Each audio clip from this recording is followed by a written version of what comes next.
Responses, engine 5, engine 3, engine 1, ladder 3, ladder 2, rescue 1. We've got smoke showing.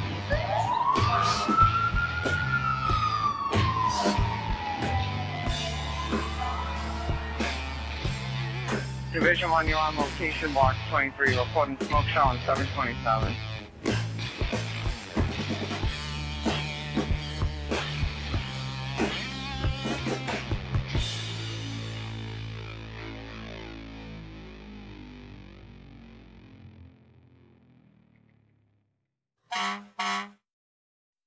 JobTlks podcast members do not represent the cities and towns they work for in their views and opinions. They are views and opinions that belong to us only. We are not here trying to be the experts or tell people how to do their job. Our goal with this show is simply to facilitate knowledge sharing.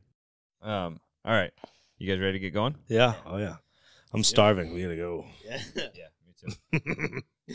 Yeah. Matt's about to get angry. Yeah. All right, let's go. Yeah, get it. All right. And that's it for us. Thank you very much. Sorry. Continue. I guess we're welcome and goodbye. Welcome back to episode number 3 of the JobTlks podcast. I feel like I have a little bit of banana mouth going on, so hopefully that doesn't. I don't know. What does that mean? I don't know what that means, dude. You know that, Is like, that like a... I don't even. You know when you eat a banana no. and you get that.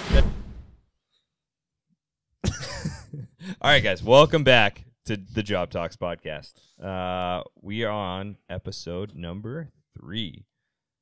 Number 3. We're getting there. Probably got at least 4 followers so far. I stopped after episode 1. Yeah, that makes sense. Yeah. You had really bad banana mouth. It's a real thing. I believe you. All right, onward, upward. It's a onward. real thing. So we're excited to be back in the studio one more time. Before we dive into the episode, please continue to help us out as you have been so far by going to our social media pages, Facebook and Instagram at JobTlks. That's JobTlks. Like our pages, follow us. Same thing with YouTube at JobTlks. You can also go to our website, www.jobtalks.com. And any one of those platforms, you can send us your feedback. You can let us know how we're doing, good or bad. This week, we're going to send hate mail to Barrey. So if you have any hate mail from this episode, send that directly to Barrey. I love it. We, as we keep saying, want to have this user-driven, and the more feedback we get from you guys, the more we can tailor this to what you guys want to see and the questions and types of things you want to talk about. As always, we are not the experts. We'll find them. We will find them. We are looking hard for them. Just like my father. We'll find him. We'll find them. We're not trying to portray ourselves as the experts. We're just trying to facilitate some conversation and some knowledge sharing when it comes to fireground tactics and firehouse culture. You like that? Yeah. Yeah. Nice. Patent pending. Patent pending. Trademark pending. Emphasis on pending, but we're working on it. Yeah, whatever. So, again, send us your feedback, your comments, your topics, your ideas. We will review them. We will talk about them, maybe talk about them on the show. This week, John is our host, and he's going to start us off with our very first sponsor. All right, guys. So, special week. We got a shout out and a sponsor, all in one. Killing 2 birds with 1 stone. So let me get to it. So this week we're giving a shout out to our friend Gary Reagan and his charity organization called Scars and Stripes. It's a veteran-owned apparel company dedicated to supporting those who have and continue to serve their country and community. So just some background here. I met Gary through a few mutual friends at a free event that he was putting on. So the event was for any active military, veteran police, fire, EMS, corrections, and 911 dispatchers. Should add there was some nurses there too. It was a networking event. It was aimed at sharing and discovering resources for anyone in need of support with their mental health, as well as build some camaraderie through shared experiences. So I got a chance to catch up with Gary a few days later and realized pretty quickly that we were basically on 2 parts of the same mission. So building a community that provides connections, inspires others. and you can find that right out of Scars and Stripes mission statement, right on their website. So Gary actually has he has a real interesting story, and it started a long time before there was a name put to Scars and Stripes. So as a combat medic deployed to Afghanistan, Gary saw gaps in support needed for his guys, and he found himself personally doing whatever he could do to help. Taking it upon himself to have talks with guys on mental health and passing along what he does to stay mentally fit. So over the years, he came to find that not everyone was taking advantage of conventional resources, and he noticed how well people were responding to a multitude of other things. Gary was customizing cars in his garage and bringing people together on their days off after work, on their own time, and seeing massive improvements in the lives of friends and friends of friends. So basically, Gary came to the realization that different things were working for different people. So, along with Gary's mission is to create a community-driven effort to combat the stigmas of mental health and to find more ways to reach people that otherwise may not seek help, so others may thrive. That's Gary's motto, and everything he's doing on a daily basis with his organization is creating exactly that environment for others to do just that. Gary's commitment to excellence and refusing to fail has lended well to his department. The community serves as well as the community is forging. So people, please go to his website, scarsandstripe1776.com, and help out by purchasing some gear and or making a donation. So he is in the works now of setting up his 501c organization, and all the proceeds go directly to helping out those in need. You can also find him on Facebook and Instagram at scarsandstripe1776. If you're watching this on YouTube, you can see that they have some pretty sweet swag, and like you said, all the proceeds go there. Yep. I think talking about mental health in public safety, military is huge. It's a big deal, and sounds like he's doing a good thing. So yeah, glad to have his support. Yeah. Yeah, no, very much so. And it's a conversation that needs to be had. Yep. Yeah. And I think we'll probably broach a full episode dedicated to mental health Yep. at some point. Oh, please, I need it. So shout out and keep doing what you're doing. And again, grateful for support. Yeah. So thank you again. All Scars right. and Stripes, look them up, guys. And they have sizes ranging from toddler all the way up to help yourself. awesome. Man. So Extra schmedium. extra medium. That's my size. So all right. What's on the docket? Yeah, so that gets us into this week's topic. All right, which I wanted to get into. Guys, so, last week Barrey touched on, the building blocks, some foundational things. And some of the foundational things are some very basic things. So a very basic thing for us in the fire service is what you're carrying. So the first thing that you start out doing, slamming cabinets and, figuring out your equipment. Well, the other thing is, what are you wearing? What you have on? How are you using your equipment? And so what I wanted to go over was basically just your daily loadout. What do you have in your pockets? What are you carrying with you? What's your go-to tool? So I guess first I'll go over my daily loadout. Mm-hmm. All right. So mine's pretty simple. I don't carry a lot. I've taken some things out of my pockets from time to time because I just, wasn't using them. I had a razor knife. I kind of ditched that because I never use it. So things that I do use all the time though, and I just keep in my left jacket pocket. I got an 11-in-1 screwdriver, and then I just have an adjustable wrench.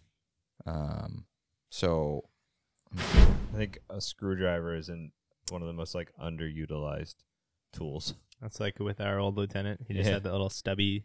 It was it wasn't an 11-in-1. It was like a little rubber thing. Just had Phillips. And you could just flip it over. But I saw him pull that thing out of his pocket.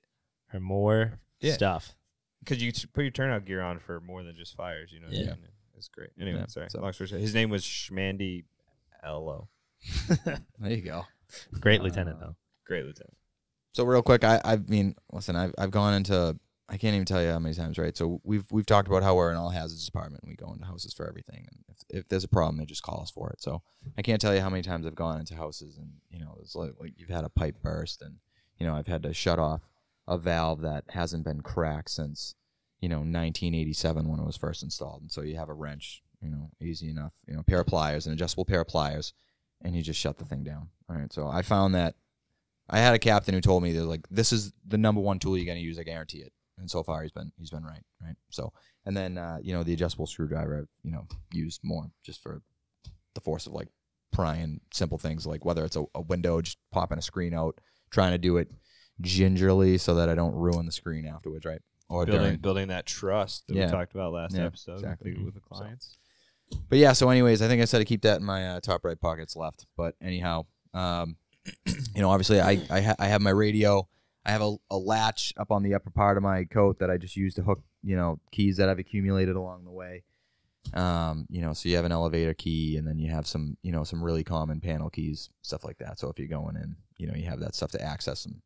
You have that stuff to access panels and elevators, I guess. Really basic things, easy things to have on you, lightweight. They don't take up any room. They don't cause any trouble. I got my gloves on my upper right part of the chest there. I also carry another pair of gloves that just like, my leather gloves. I guess you could call them extrication gloves. I use them to check my truck out. I carry them with me, in my other jacket that I keep in the truck.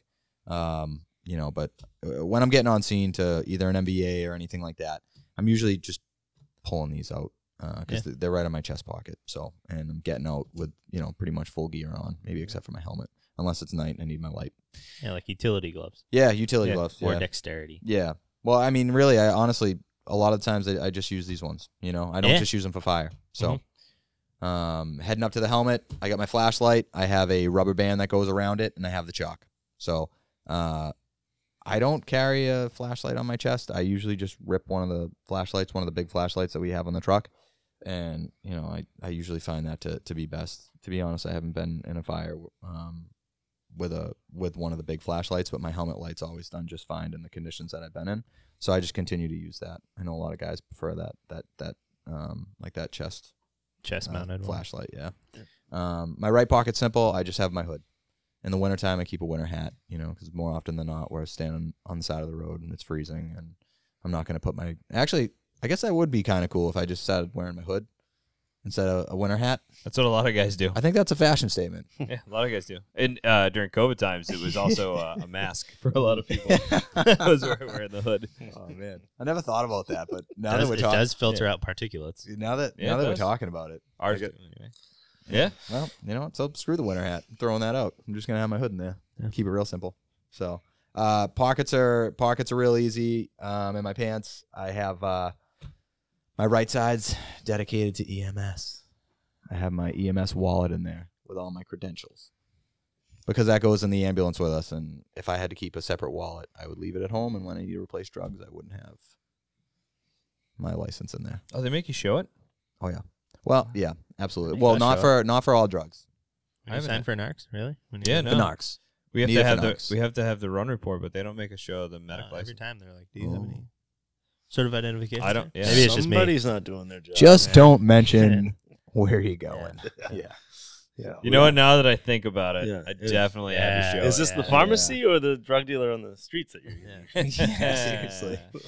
Can't trick me. Yeah. But yeah, no, for other like regular drugs, they typically, let's just say that I have my license, so when I have to go get drugs. Yeah, no, it makes sense. And you won't lose it that way. That's it.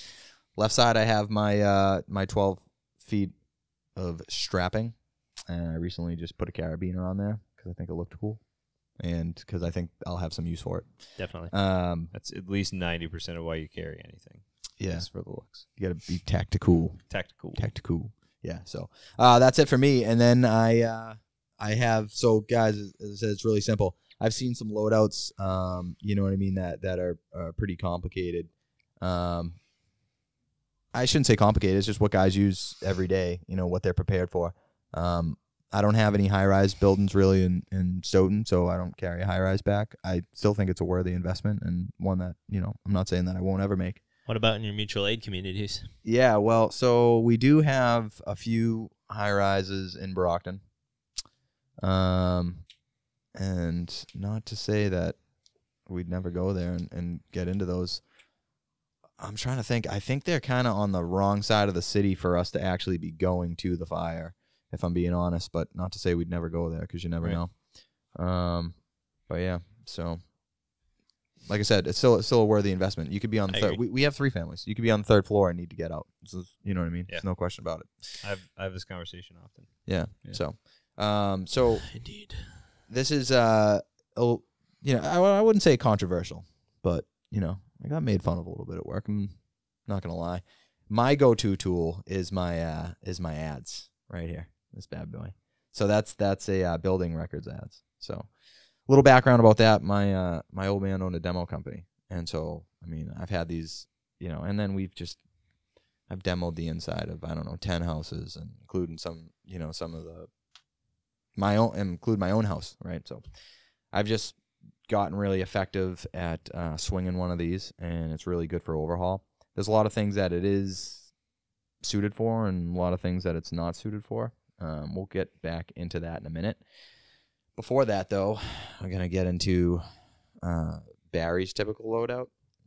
I see a pair of really large calves in that. I didn't know. I must have missed in that group of That's, photos. that's my calves. I'm extremely interested That's my calves. in those giant calves. Yeah. So as you can see, a typical loadout, depending on the call, kind of really dictates what I have in my pockets. Mm-hmm. But I normally carry like 18s, 16s, 18s, and 20s. I like to use my 20s a lot, syringes.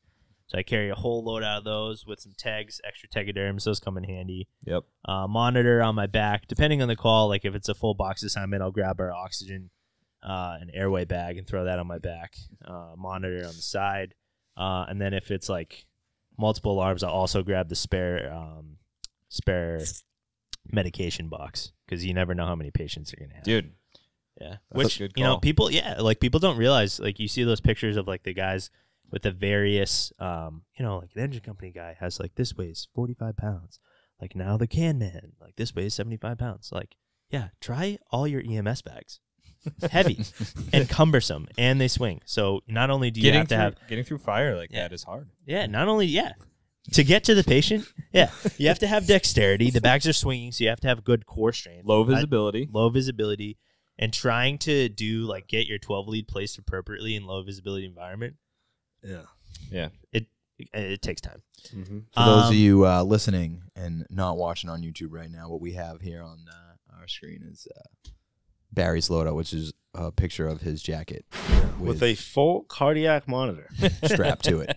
Everywhere he goes, it's easily 30, 40 pounds. Yeah. You never know when you're going to need this. Ready to go. Yeah. Well- Dude, because if you're pulling a victim out of a fire, it's important to do an immediate 12 lead while you're still in the building. Yeah. Stay and play. Be able to give them oxygen in such an ideal H environment. So you should have your oxygen kit, and then be able to do fluid resuscitation. Yeah, You know? definitely. They're going to be dehydrated. It's hot in there. It's hot. Yeah. It's hot. Yeah. Have you ever seen the formulas for how much fluid to give a burn victim? It's a lot. It's a lot. Yeah, I'm talking liters. That's So- why I bring that box. Yeah. So if There's you more wait, fluid in there. if you wait to get them out of the building, That's not the right time to it's start. not the fluid right time to resuscitation. start interventions. Absolutely not. Absolutely not. And At guys, patient's side. second to all that, and don't ever forget it.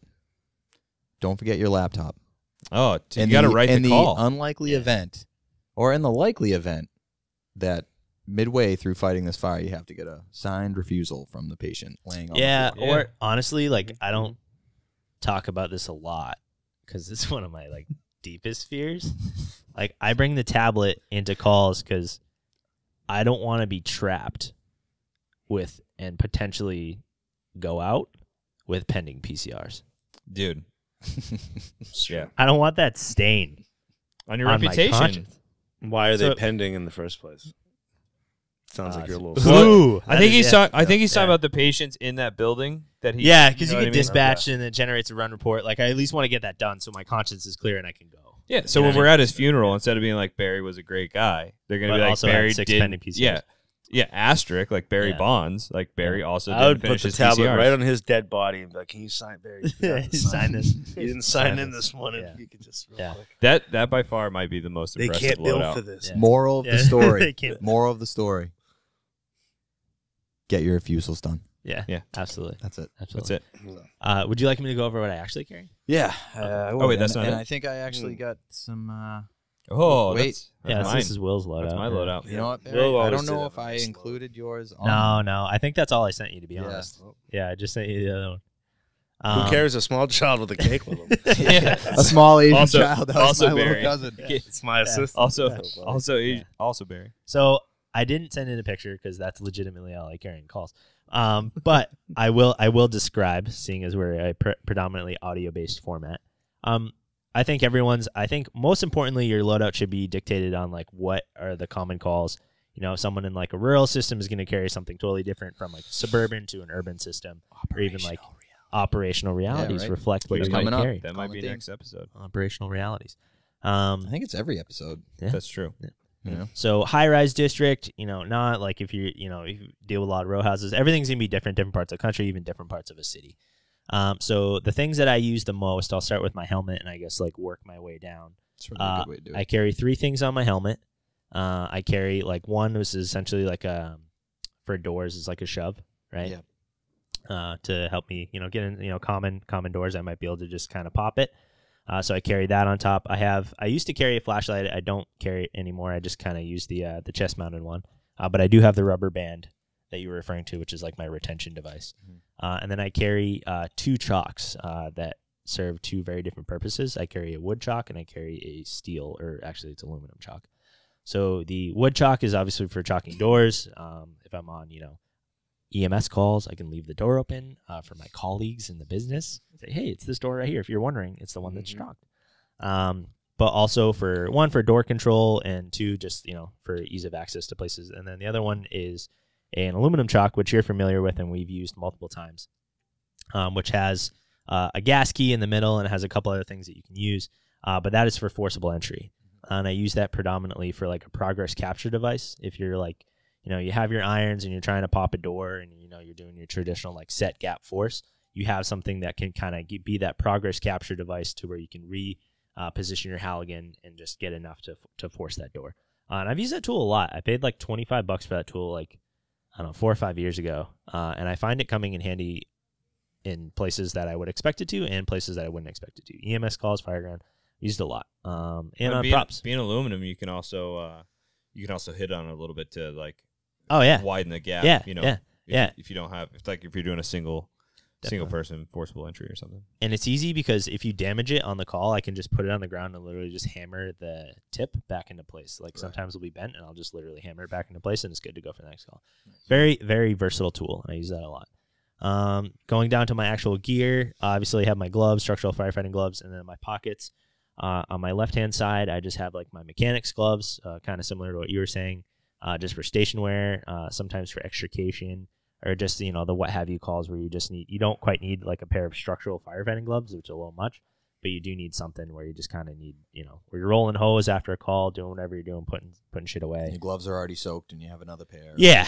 And I usually just, honestly, like I have a pair of EMS gloves in there for calls, and then 2, like if like you're messing around with shit and you don't want to get grease all over your hands or whatever, it's good too.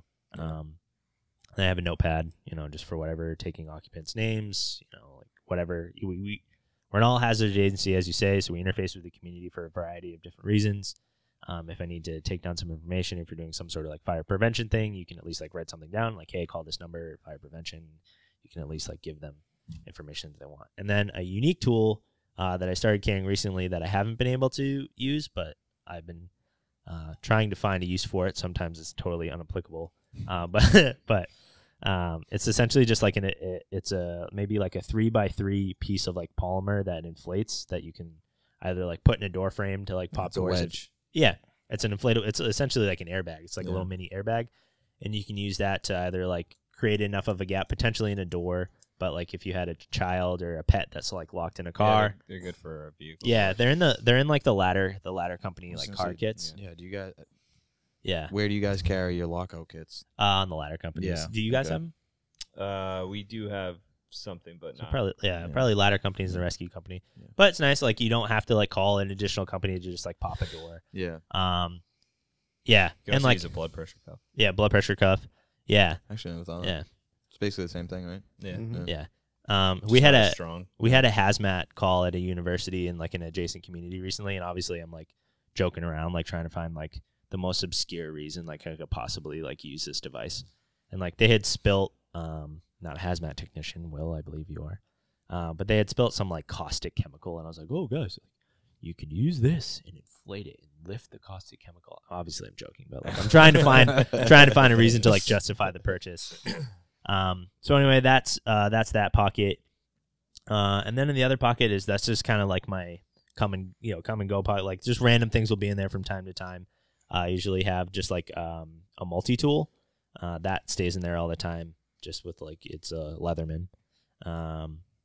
And then usually just whatever else, finds its way in there. Like masks, I don't know, Right. whatever's in there is in there. You're always gonna have random stuff. Yeah, that's kind of like my random assortment pocket. And then on my right side of my bunker gear, right leg, is completely dedicated to my bailout kit, and that's all it will ever be. It's set up OCD as well. It's set up a very specific way that if I need, conditions become untenable, you never know. Like people say, like, oh, you're in an engine company, like you'll never really be away from the line. You can either just fight back from the line or get out. But I don't want to be in the position where the line gets burned through and now I'm fucked. Do you have the same bailout kit as well? I do not. So Will, I believe you have the Sterling kit. Yeah, the Sterling. So I have the CMC Escape Artist. I've used it a bunch of times. I like it. So I actually have.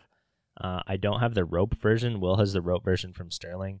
I have like the braided webbing. Okay. There's pros and cons of both. I believe both are not fire retardant, fire resistive material. I believe. Yeah, the one I have is it Firedex or Firetech or the I rope. forget, but it's like Yeah. its rating is pretty high. Yeah.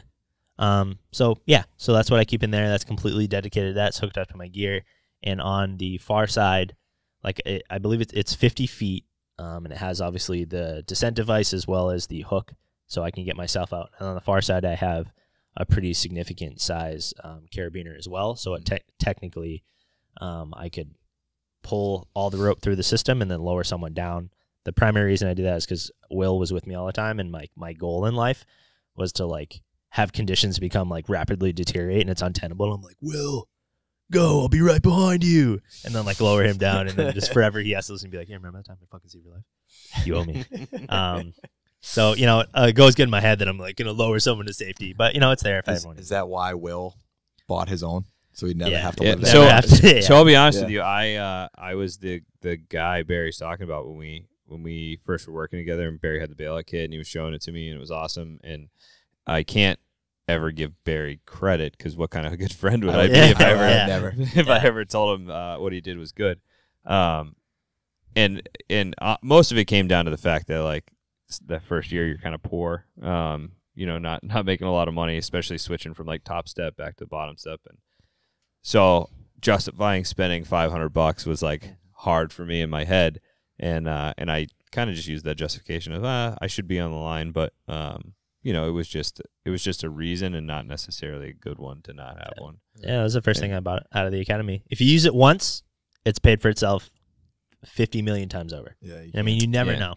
There's no replacement value there. I mean, literally coming out of we could all jump out of a third story and hopefully, we'd survive. But when you have an SCBA on, like that's, broken backs and you have a lot of gear. Like I took a slip in at my first job, just climbing down this step on the side of the engine after a fire in a restaurant, and there's grease on the bottom of my boot, and I just slipped off, and I was probably like, I don't know, 5 feet off the ground, and I tore my ankle up. Right. Like, so coming out of a third story window with all that gear on, I could only imagine. So it's baby Jesus. Yeah. I actually, and I'm not going to get into the whole story, but actually I did. I had a fall off of a ladder, probably like second story. So my feet were probably 10, 12, maybe 15 feet. I don't know what it was.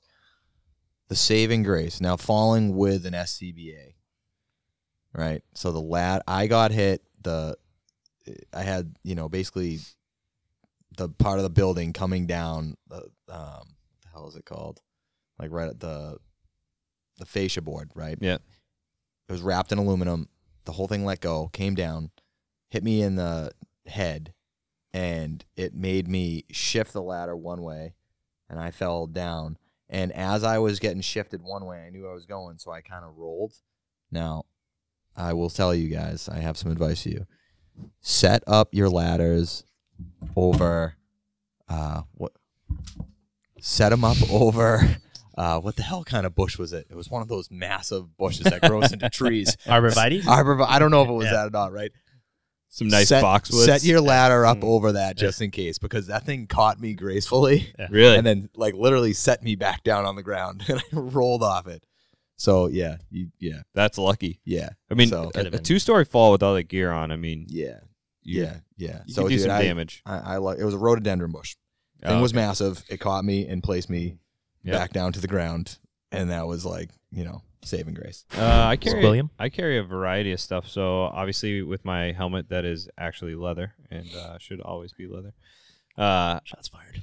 Shots fired. I have a retention band on there. I go in and out between having chalks because I seem to break them or lose them. So I need to make some more and put them on. And then I have a flashlight on there. And I like the flashlight I have because it's like one thumb operation, but it also, you can pull it out and use it as a hand light if you need to. It's just a small thing. So like it's good on say like a vehicle, collision or something like that, where you're maybe in your pants and you can use it to kind of look around a little bit. I think that's it on the helmet. I have a shove knife as well. I kind of sit behind the shield back there. And then on my jacket I have my own flashlight, so it's one of the same model as we carry that people wear on their chest. I just bought my own because I've had a lot of times that it's come off, and I lost one in a fire last year, and so I ended up buying my own, and I actually clip it to a carabiner, and then I actually electrical tape the clip so that I don't lose it. And then I carry a pair of wire cutters that sit behind that, and just in case you get caught up in something. Does that just stay in place with the band? Yeah, you just kind of wedge it in that little loop we have. That's smart.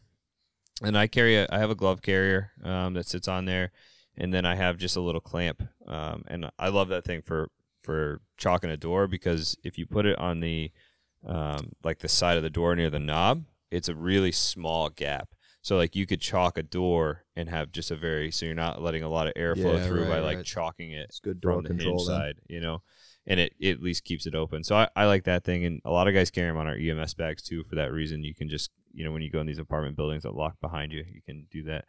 And then in my left pocket there, I carry a knife, a same thing, 11-in-1 or 12-in-1 screwdriver, and then there's a photo up there that might show I carry a little piece of, it's just a plastic soda bottle. Oh, yeah. And it's a really good forcible entry tool for non-dead bolted doors. Yeah. And I like it a lot. It literally is cut out of the center of a soda bottle. And it, can you scroll over? Yeah. I What do can't we? see it at all. Is it in another picture? Yeah, it that you should be sent in me? there. Yeah, it's right there. See that little plastic thing right under the knife? It's literally just a cutout of a center of a soda bottle. Yeah. So if you think about guys that pick locks with their credit cards, Right. Oh, okay. it's perfectly flexible and just rigid enough. And then if you get a really tough door, you can fold it in half, make it a little bit more rigid. Yeah. You can get into almost any non-dead bolted interior residential door. So it's a good Yeah. Right. tool to not do a lot of damage if you have to Yeah, get right. into a door. Right. And I picked that up from our old division chief when he came and did a forced entry class at my old job. Ted Michaels? Yes. Probably 5 or 6 years ago, he talked about it, and I liked it. Good man. Cool. Good man, that Ted Michaels. He is. And then I carry, just in my bunker pants, I carry webbing strap, and then same thing as Barrey on my right side is dedicated to my bailout kit. Yeah. And I didn't carry it for a long time, but I do now. And again, it's one of those things, if you ever need it, it's it's one of those times you don't want to be like, shit, I should have spent $500. Yeah. Right. Especially, if you have, in our job, even if you're on the engine or wherever you are, you have the potential to be detailed to the rescue or to the squad or to a truck, and you have the potential to be working above the fire, ahead of the fire, whatever. So for me, it just makes sense to have that in there. And I use the Sterling FXC, I think is what it's called. And one of the things that I recently discovered doing training with it that I really like is in this iteration of the version of it, the mechanism to descend, where on most bailout kits is a squeeze. So yours, you squeeze it to go down. So we were doing training with this, and one of the guys went over the railing with their kit, and his hand was wasn't on the rope. It was on his descent device. So as he went over, he was squeezing and went to the ground pretty quickly. Oh wow! And He's lucky he grabbed and it didn't like release on him. yeah. So the guy the lieutenant who was doing the kind of control for us being able to do the training was talking about, like, no matter what you have in your head, your instinct is to grab on to something. So if you're falling and even if you know that grabbing is what releases it, your instinct is still hard to overcome. And so that descent device is actually a pull. So you can grab it all day long and it doesn't descend. Once you go out of the window, you lock in place and you actually have to open the lever to descend, which is opposite of your natural reaction when you're falling. Yeah, that makes sense. So I like it. And then the hook you can't really see there too well, and you can't see this at all. So we'll put these up on our social media, but you can also go take a look at Sterling's website and see ours and CMC if you're interested. But the hook is designed. It's got a point on it, so you can kind of just shove it into a windowsill. It's also got a gate on the back, so if you had something that was strong, you can literally just take it and wrap it around and clip it in. And then on the same as Barrey, on the end of that, I carry a carabiner, and you can pull all the line out and descend somebody that way. But what you can also do is just wrap them with a carabiner, and then take the other end and do a couple loops on your carabiner and create resistance, and literally just lower them that way, so you don't have to pull all the rope through. Yeah. I think everyone should have one. Regardless. Yeah, I'm a big fan of bailout kits. I was going to do from the second floor, like you said, like if you fall, like if you just jump out of a second-story window with your SCBA on, there's at the least a career. Some of the arguments I've heard is, if it's that bad, you're not going to have time to deploy a bailout kit. And my argument is, that's where training with it comes into place, but also like setting it up. Like in theory, that bailout kit is set up so that I can, with one hand, grab that hook and just hold it against a windowsill and jump out the window. Yeah. And I mean, at that point, if you're dying anyway, you're kind of hoping for the best. So at least that gives you a shot. But also if I think back to the, and I mention this all the time, is the Black Sunday fire. Yeah, I was just gonna those guys were trapped on the roof for a long time. Like it wasn't like they were up there for 10 seconds and had to go, and, God forbid you're in a situation like that, or if those, guys had something like that, you could not have to jump off a building to try and go home, Yeah. Well, I think that's what I was going to say, like, not to make it, like, too morbid, but, like, the fact of the matter is there's a lot of guys that aren't here anymore that I'm sure would have advocated for having it, like, you know what I mean? And it's not, nothing on those guys, No, it's just, no, it's no, not I'm saying, available like, to some people. saying, Some like, people don't know about it. There are people here that, like, have died in the line of duty and, like, paid the ultimate price. And, like, I'm sure if they were here, they would speak to the fact that these are important and, like, we should be. You know what I mean? Like, we have to learn, like, the biggest disservice we can do to them is not learn, from what they gave up. Right. So I think it's important to. And we're in the business of kind of preparing for worst case scenario. And, and that's one of them. Yeah. And I think one of the families of the Black Sunday fire has a charity, and their charity is distributing bailout kits to people who can't afford them. So after that, I believe FDNY made it bailout kits mandatory across the board.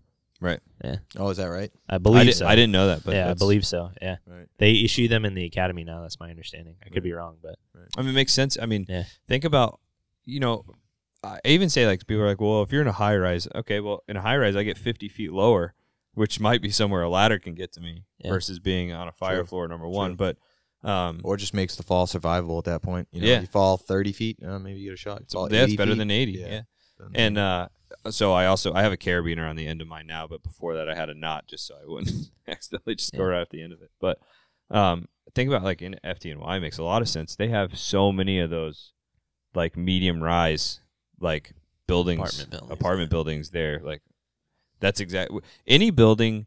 You think that you wouldn't have to use it in the regular, like, 2.5-story wood frame or whatever, but, like, any of those, like, medium story buildings that have a ton of windows, you can do a great job laddering. You're not getting a ladder to every window. No. And if the window you have to go out ends up being one without a ladder there, that's just you know what I mean? That's my take. Yeah. What are you, Matty?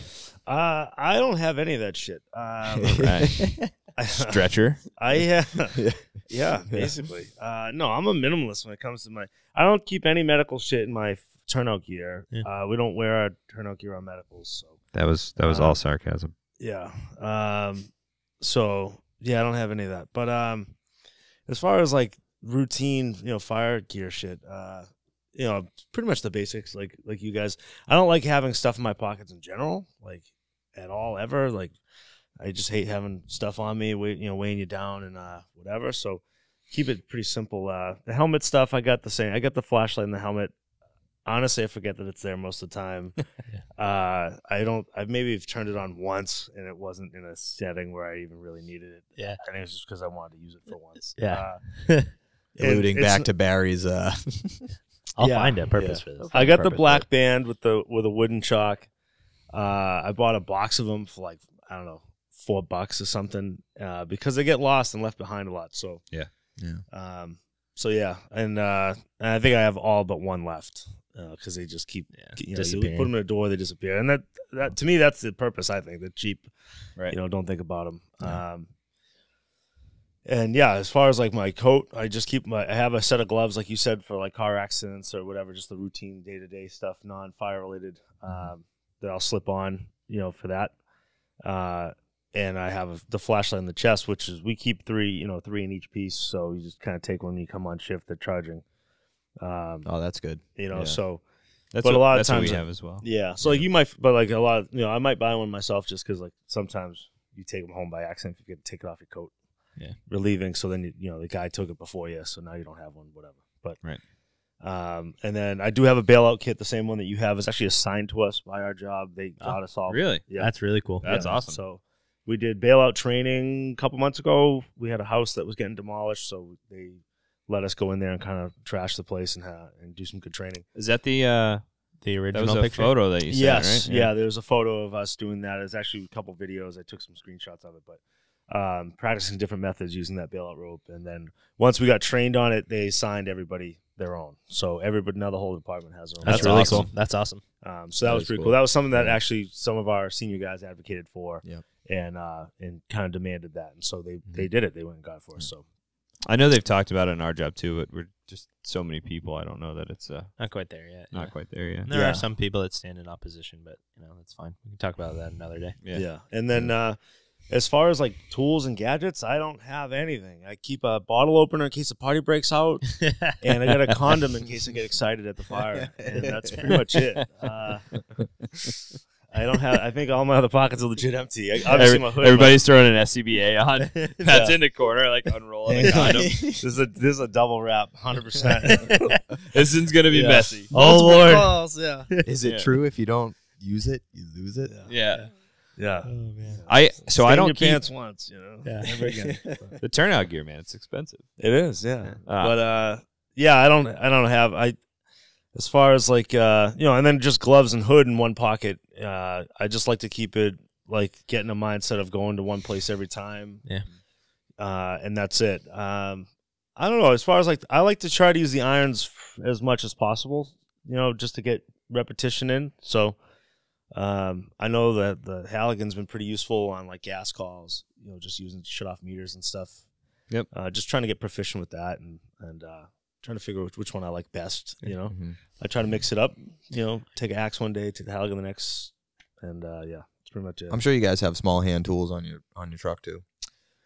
Some guys, like I know I work with guys who are like go gadget and they Yeah. get a million things. And Do you guys and have I like a say- toolbox though? Like a toolbox in the back somewhere with just like some Oh, general tools? Yeah, Yeah, yeah. so- But that's I don't know if it necessarily comes in Yeah. initially. Yeah. It's kind of like a hey, do you Right. have this? Right. Okay, run out and grab it. But yeah, I think Yeah. most of the time it's just the irons and just see what you got to do. But Because I can say, and this isn't to say that it never will be, but I can tell you honestly that I've never run into a burning building or where there was this crazy emergency where that screwdriver has literally saved a day, right? So there's you always never know. time. No, it's just convenient. It is. It's Yeah. convenience, and that's all it comes down to with some of these tools. So That's 90% of our call volume. Yeah, Well, that's the and thing that's is what it is. Smells and bells. So it's just, oh Yeah. man, we got to go all the way down to the truck to grab an adjustable, set of pliers, and it's like, nah, I got these ones in my pocket. Or and just like crank it even off.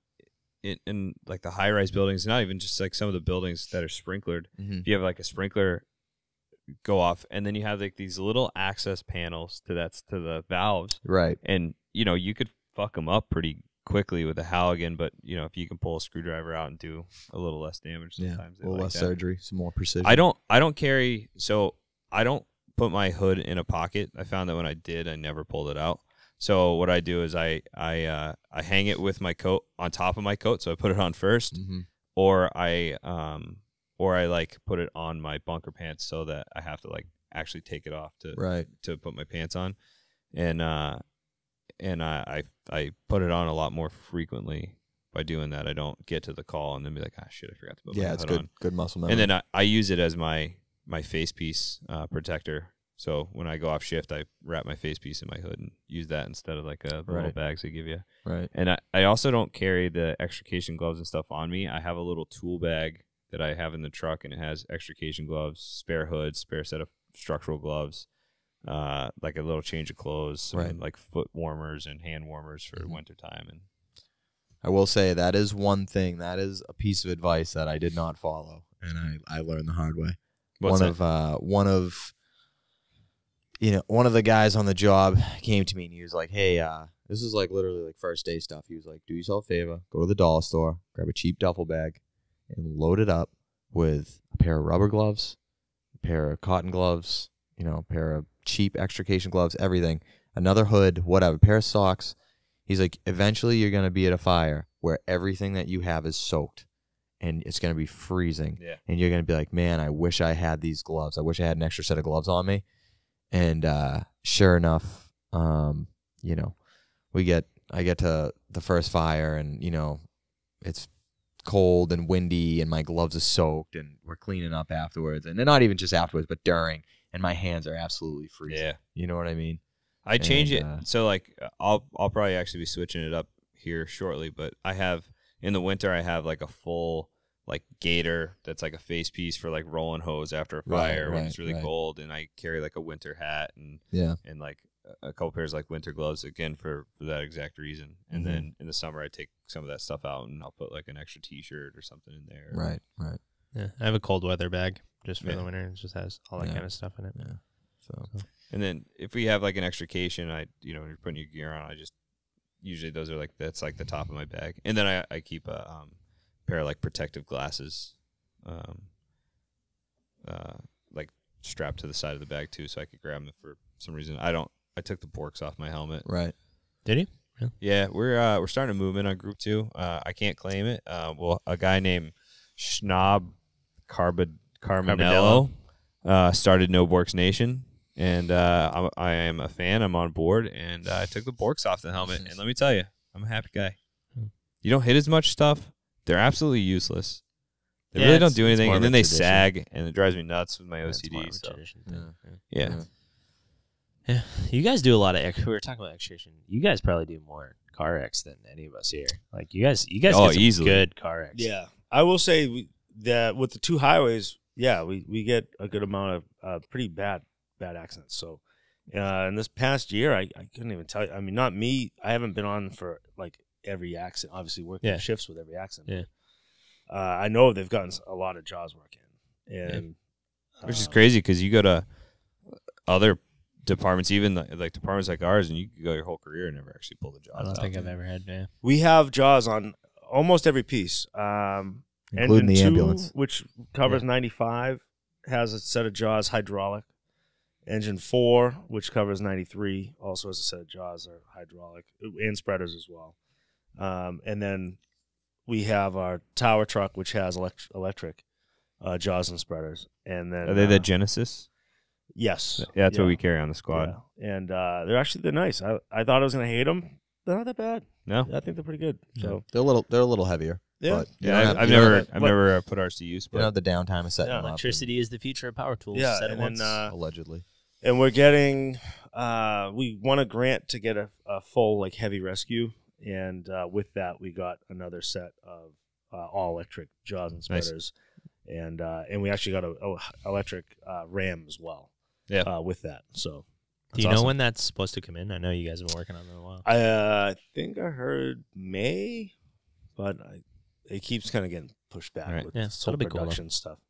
But yeah, we're excited for that. That'll be good. What does do you guys, your departments, limit what you're allowed to carry personally, or like the style or type of equipment? Like I know my old job, you couldn't have leather helmets. Some departments are big on that kind of stuff. You guys have, like, you have to wear the gloves they issue, you have to wear the hoods they issue, stuff like that. No, we have some freedom to choose, you know, a lot of what we're gonna wear. I mean, it has to be to some standard. You know what I mean? Right. There are things that they're absolutely gonna say. You know, if someone catches it, you know, they're gonna say no, that's not up to standard. You know yeah, what I there's mean? left and right limits of what. is Yeah. permissible. Yeah. Exactly. That's why I think like it's cool. Like even within, like, it can vary from like company to company or like city to city. Like what Matt carries is not realistic for us. Like Matt goes to a lot more of like serious car accidents, so that might dictate what he carries versus what we carry versus what you carry. That's what I think is cool. Like you can see like even in the guys here, you know, like there's so much like variability in like the operational reality that like you go to a lot of accidents. Like Will said, I might never go to a Jaws call in my half of my career. Yeah. Meanwhile, you guys And get what pieces do you guys have that do all your pieces? ladder companies, squads have some, and then the rescue. Yeah. But if you're in an engine, it's not really your lane. Yeah, we carry, the squads carry the Genesis, rescue carries, I think the Genesis too, or they're hydraulic. I don't know. I'm brain farting now. Yours are electric. Ours are the Genesis, the Yeah, electric. yeah. I think theirs are too. I think they. So I can picture the hydraulic. the rescue has though. both. Yeah, The it's they have rescue has both, It's right? electric on hydraulic. You know. What Yeah, I mean? Yeah, the, It's not- the rescue has yeah. the Genesis and traditional hydraulic, and then Right. I think most of the ladder companies. I don't know about ladder 2 being the newest. Have hydraulic. Yeah. So, I've only worked on the rescue, I think, twice the whole time I've been there. So. Yeah. We've got them on our engines. So our engines are. I mean, we pack every tool that we have on both our engines. You know, I was just thinking is we should do another topic on this in the future about like loadouts on the actual equipment, because Yeah. like you Apparatus said, loadout. like what Oh you yeah. Oh, you guys carry, like in my old job, everything was on that engine. Yeah, we got 10 pounds of shit in a 5-pound bag on it. And I feel like it's that way at our job too, but in reality, it's not. Like if I remember back to like all the shit we had, Yeah. like it's very different. So it'd be interesting to see, like, maybe we can get some feedback from some users on Definitely. like, you know, some of those smaller towns, like what they carry on their stuff on the Yeah, trucks.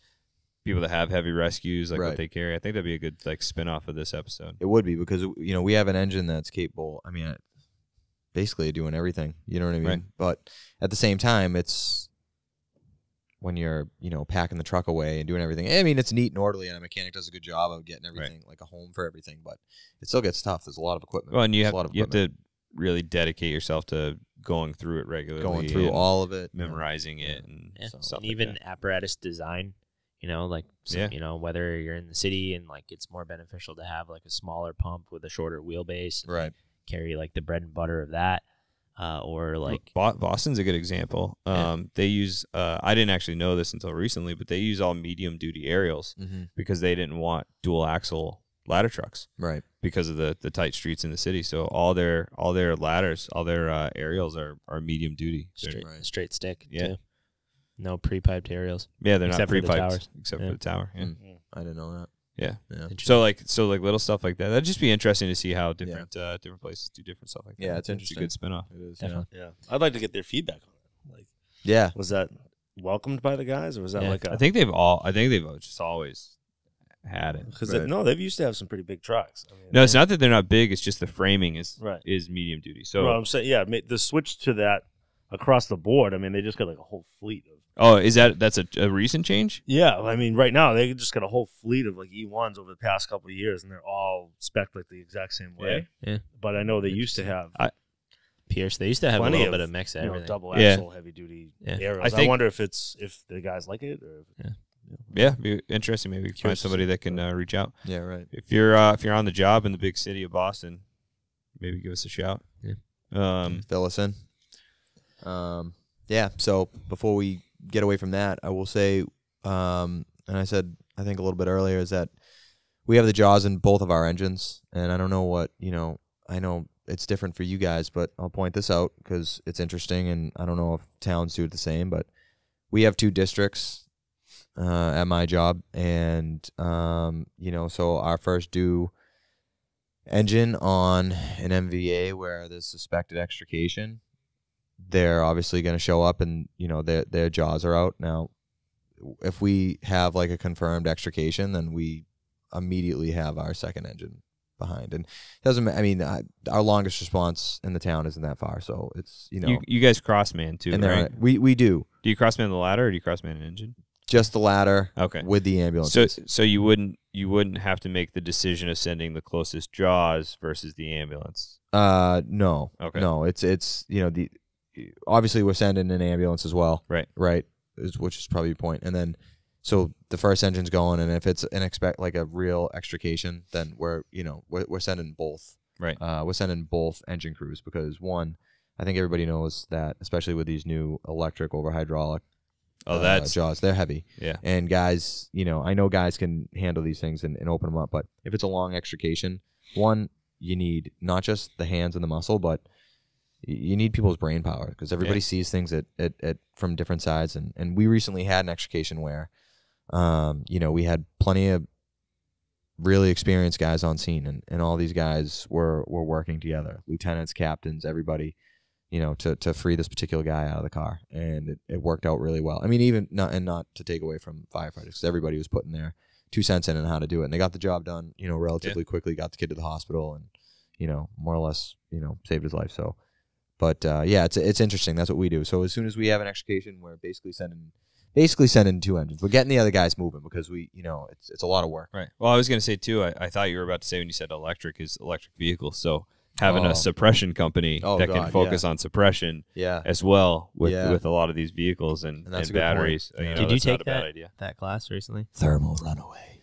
With the Harvard buses? No, I think we're doing that.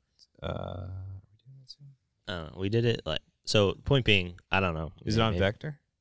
No. This class, was in right? person. Yeah. Yeah. So we recently, speaking of like the electric vehicles and how that's changing our response to things. So Harvard is committing to essentially a total EV fleet for their local buses. So they gave us essentially like a tour as far as like, what you would do for lithium-ion emergencies, and like if there was some sort of like fire, like how you would approach that. And it's totally going to change the game. Like per the manufacturer, like if there's a fire, you're supposed to keep a steady stream of water on the batteries for 12 hours. So like we're going to do that driving in the so truck. they No, what also they're talking about is submerging the batteries. Yeah. Submerging the vehicle. I was just watching or I just saw a post somewhere talking about fires, lithium-ion battery fires at FDNY, and part of their response, it looks like, is they bring barrels, and they actually brought, it was a scooter, which just seems to be a big culprit, and they actually brought it out, and like that was like they have now a response. It seems, anybody from FDNY is watching this, then let us know too, but. It seems like they have a response now for confirmed battery fires, and that's part of their what they bring is they submerge them. I also know somebody posted, I think, on our group page. It might have been about a recent Tesla, or I don't know if we're supposed to say a recent electric vehicle involved in a crash, and it caught on fire, and it was like 5,000 gallons to extinguish. And then while at the tow yard, there's 3 different times that it caught on fire that they had to come, and every time was like 5,000 gallons of water to extinguish it. So they ended up flipping it over so the batteries were facing up so that they could just access the batteries directly, which is crazy, bananas. Yeah. So that's going to be obviously lithium-ion battery fires is going to be something we're going to have to, again, one of those experts, if you're out there, that's going to be something we dive deep into, because I think that's an up and coming issue.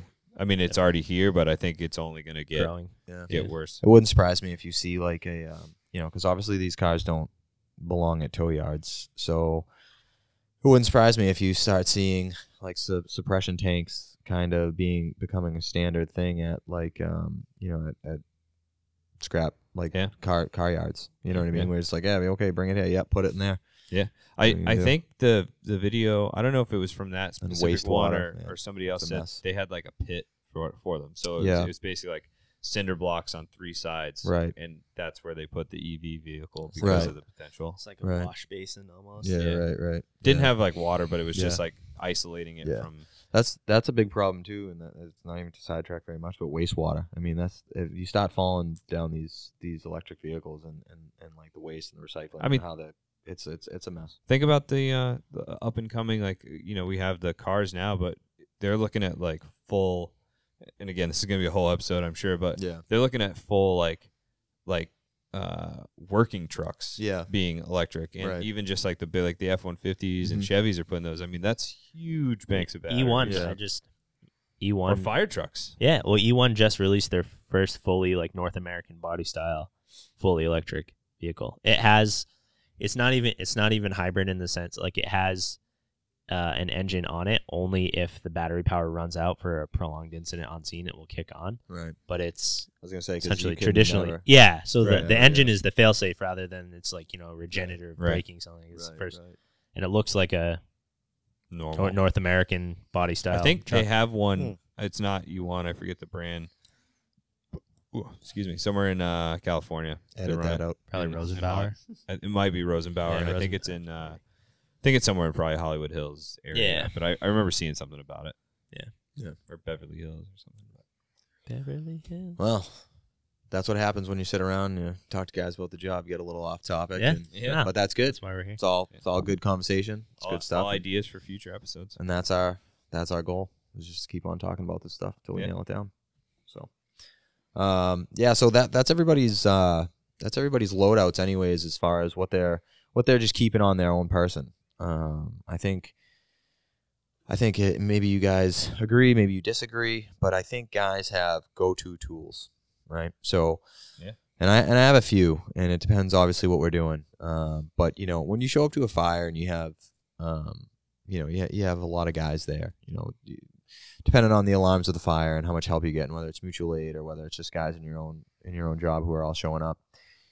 You might have 5 guys with irons, you might have 10 guys with a closet hook, and 5, then you got the people on the roof with the pike poles, and it's like, so it depends what you're doing. Obviously, it's job specific, but if I'm getting out of the truck, most times I'm grabbing my building records as, and well, if you don't know what it is, take a look online, and so you can get a good idea what it is, but.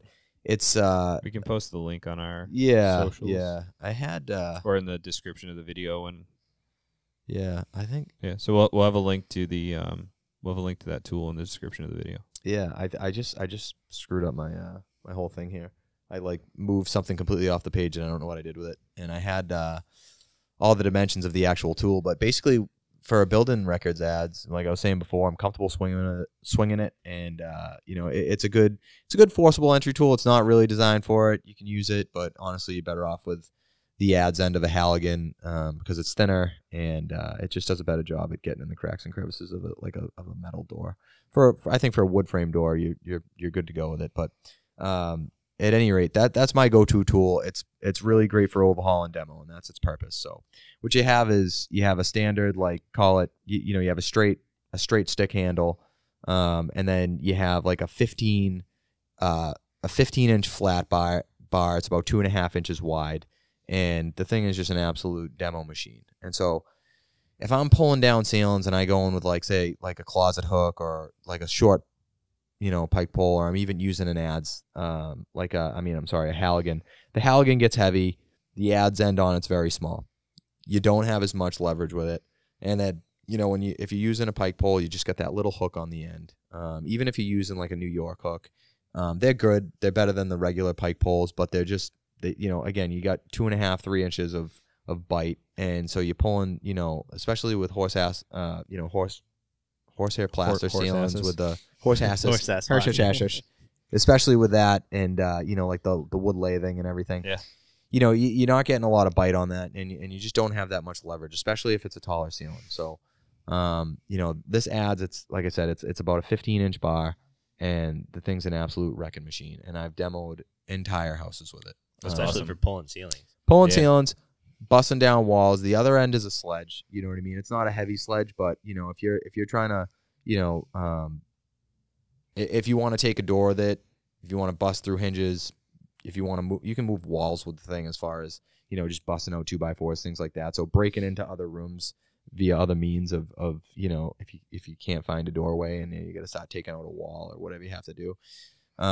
It's the thing's an absolute leverage monster, and I love it. I know the Boston guys carry it. If you don't know what it is, check it out. Try to get your hands on one. You know, swing it around, see if you like it. But you know, if you're ever doing any demo work at your house, if you have a large project ahead of you, it's worth spending the $100 and $120 down at, you know, a hardware store to get one. Yeah, and they're not. You won't find them. That you got to go to like specific stores for them. They're not everywhere. But that's my go-to tool.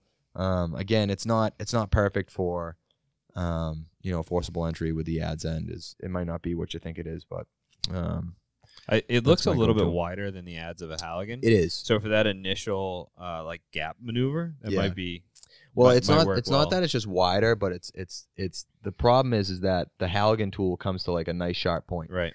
Where this Blunted. it's not blunted, but it's a thicker piece of metal in general, and it goes off at an angle on the end, but it just doesn't get in the gaps and cracks of like a steel door. So if you'll figure it out using like a door prop, that it's just not as like good for it. And if like I mean I'm definitely not a physics major, but like it's, you know, it's a 15-inch bar versus a Halligan, so you know, and it feeds into a wooden handle. Right.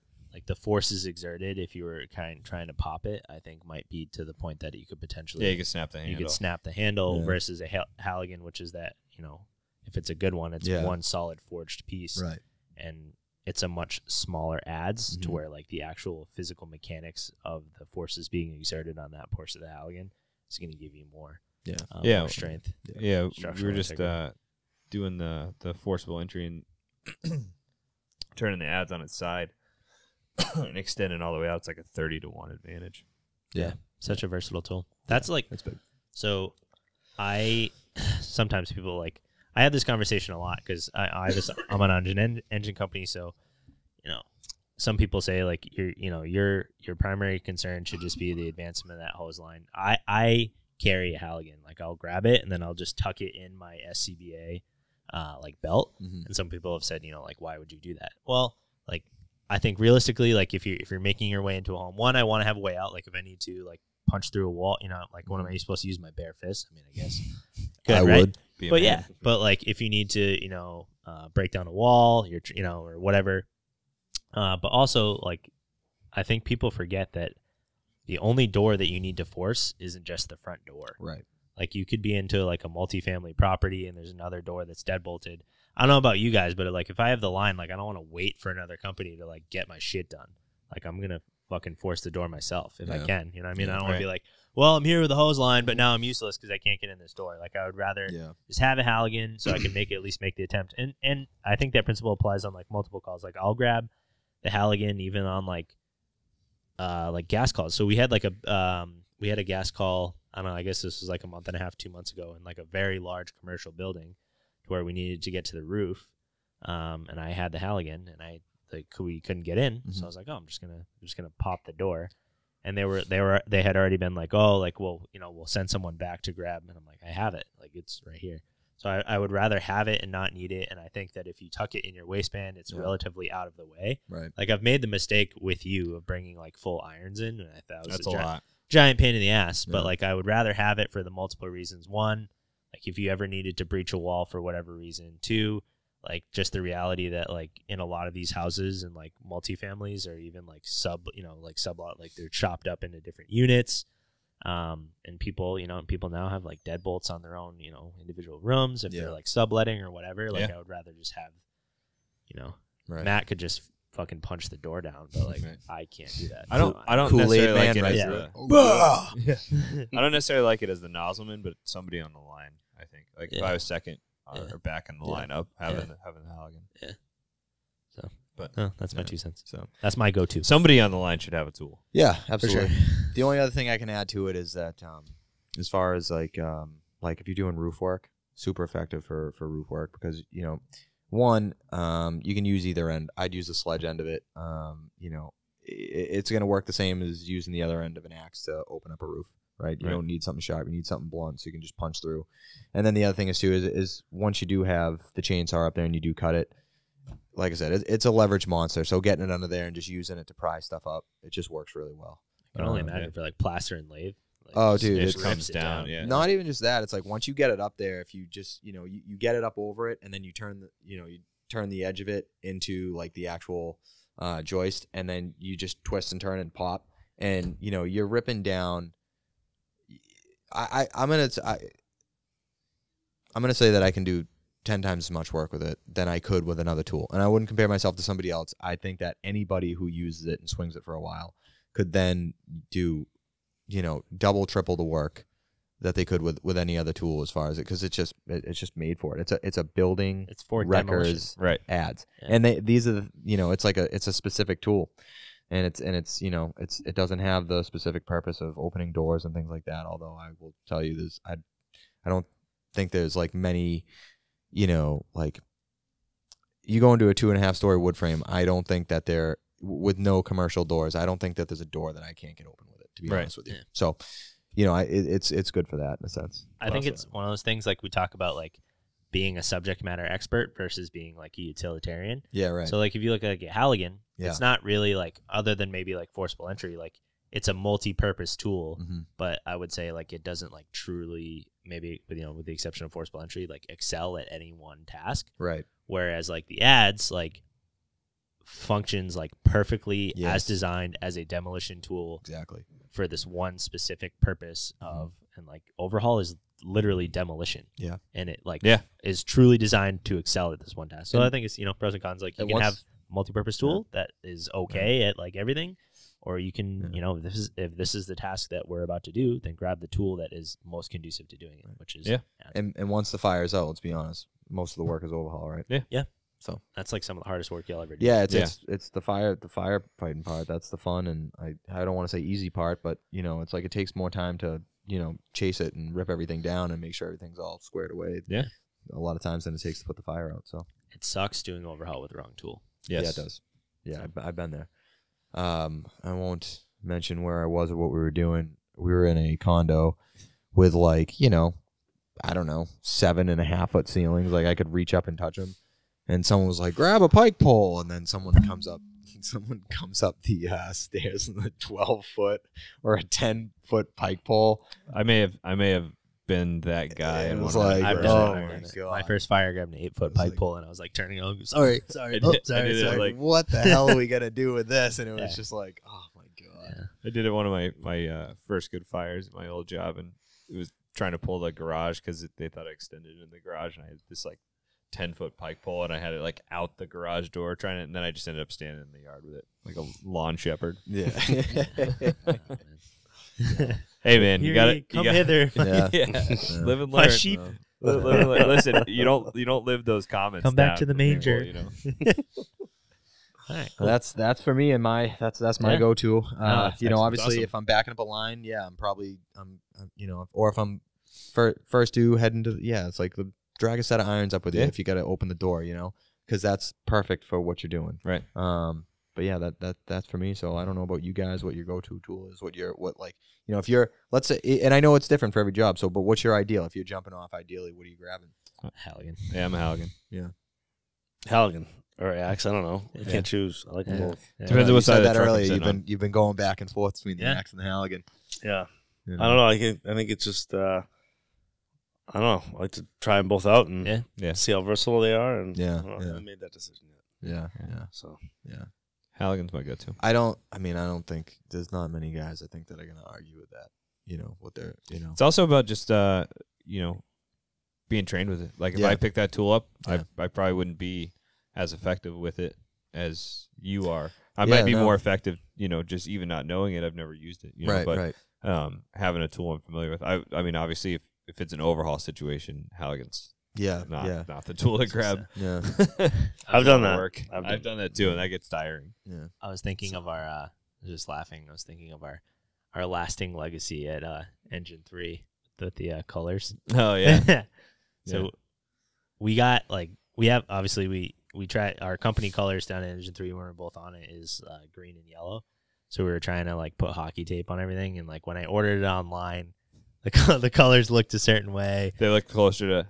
So all of our trucks have a color combination, and all the tools and radios are all have stickers with it, so like you can easily identify it at wherever. And these were like very pastel colors. They're like weirdly neon pastel, if you can imagine that. Yeah, so they're still there, and that's our enduring legacy is these stupid fucking colors that look nothing like the actual company colors. There were guys looked. There at were some people that were they were less than thrilled. But I mean, when I got to the squad, one of the people was like, "Hey, whatever you do, can you not tape up the Halligans?" And I was like, "Yes." The thing that sucked is like the tape job was actually really good. Like it had the spiral like dexterity. It was It just had the like color. the hockey grip tape like, on. But like the colors just totally ruined like whatever utility. But as they've gotten dirty, they're less now pastel. they look less pastel. A little bit closer to the real colors. The only thing I could describe it is like fresh Easter colors. Neon somehow. Yeah. Like if you could make pastel into a neon light. Yeah. False advertising. Yeah. Well, you tried. Yeah. Yeah. You got all these guys that are like open down there. What the fuck is this? And they're like, no, Will and Barry did that. We're like, oh, Hey, company fellas. pride. Yeah. Soft on the eyes. Yeah. Hi, guys. It's non-threatening. Yeah. We're new. That's how the guys took towards that tape. Actually, that's how a lot of guys took towards my ads when I brought it in. I was saying before, I'm like kind of a nerd about it in a sense where it's like, oh, dude, you bring your own tool to work, and I was like, That's cool though. yeah. We have guys that do. Yeah. You give a shit enough to. And it was funny. There's this one guy that I work with. He's a senior guy. He's a good guy.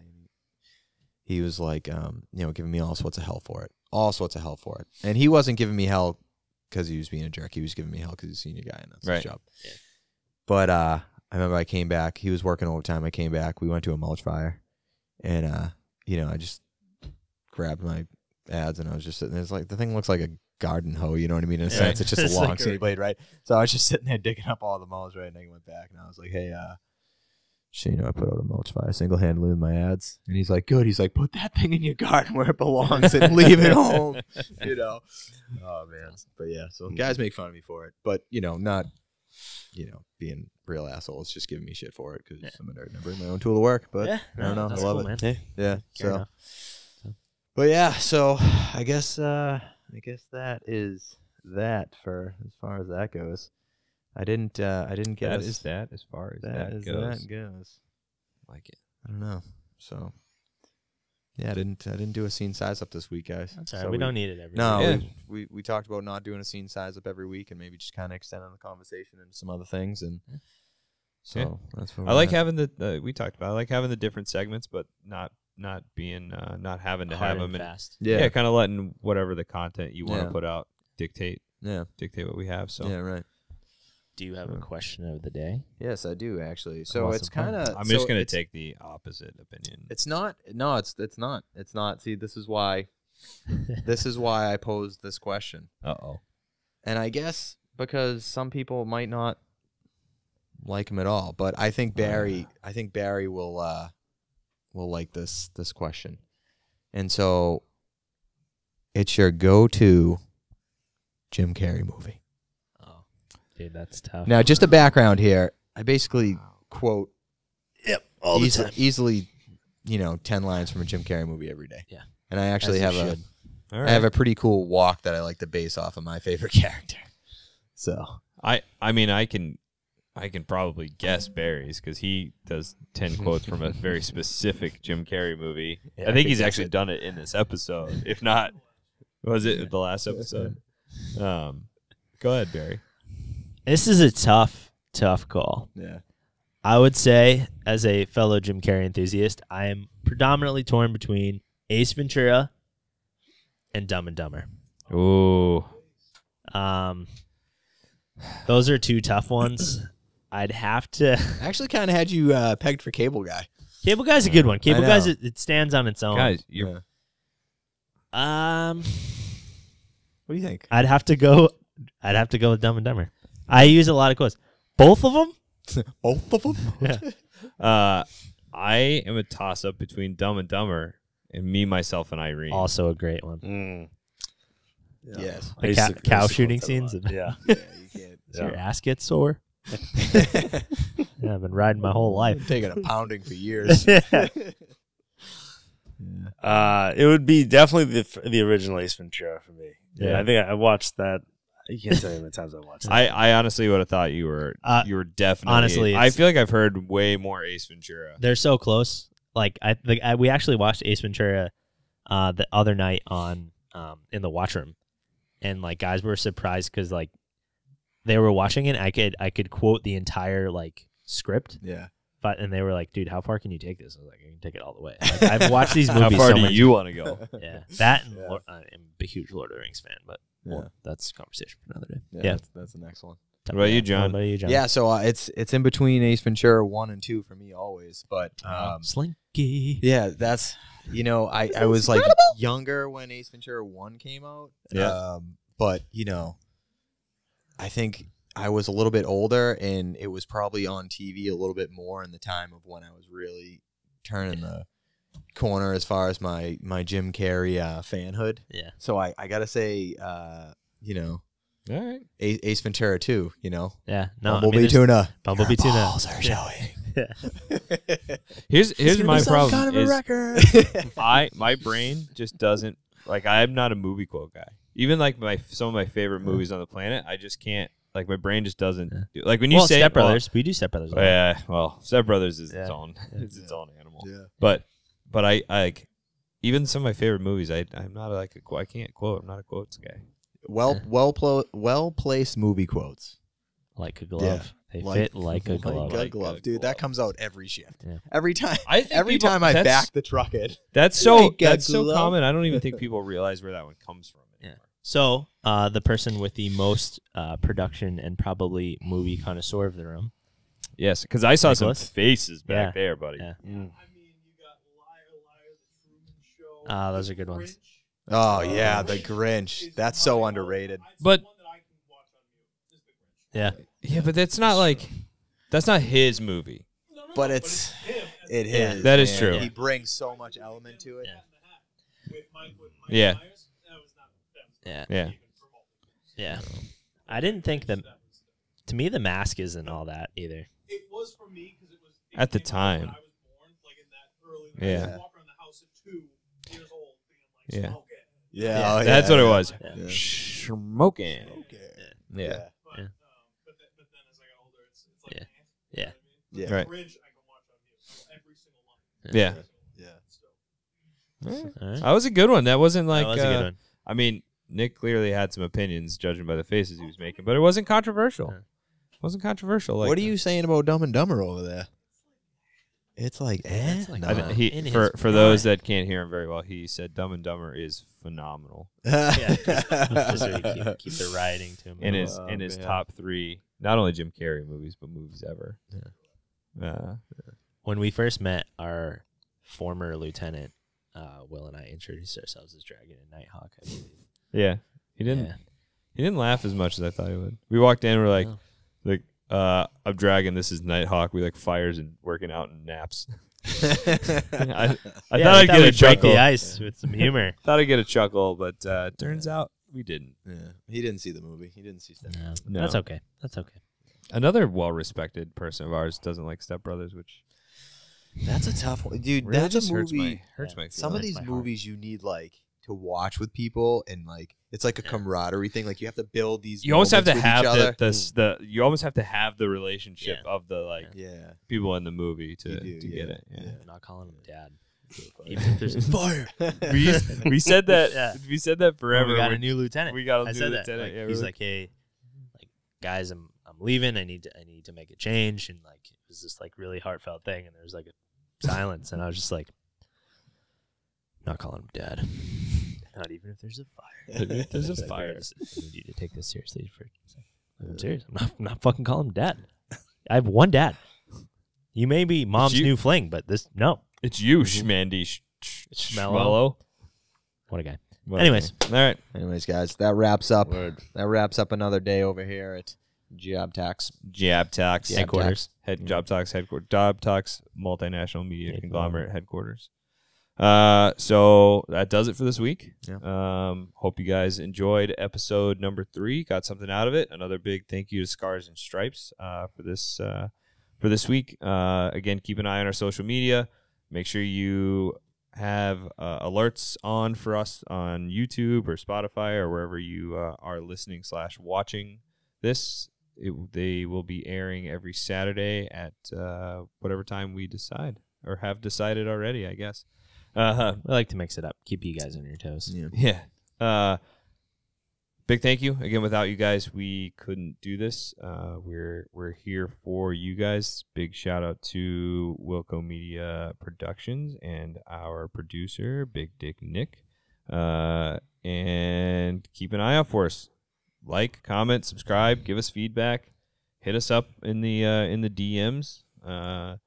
Let us know what you think. Slide on in. We want to know. We say it jokingly about sending hate mail to people, but we want to know what we're doing well, but we also want to know what we're not doing well, because we're not going to get better unless you guys have honest conversation with us. So if you have topics you want to see, things you want to hear us talk about, or ideas for segments or whatever it is, or just general feedback, please reach out to us. Again, you can hit us up on our website, www.jobtalks.com. That's JOBTLKS. There's a tab in there for submitting a message form to us. And you can also hit us up on Facebook, on Instagram, and leave comments in the YouTube videos. All of that stuff helps our content be relevant and helps us get seen. And we are user-driven and here for you. So as much as we can do that, would be great. Thanks, guys. Thank you very much. right. See you next week. Word. Peace.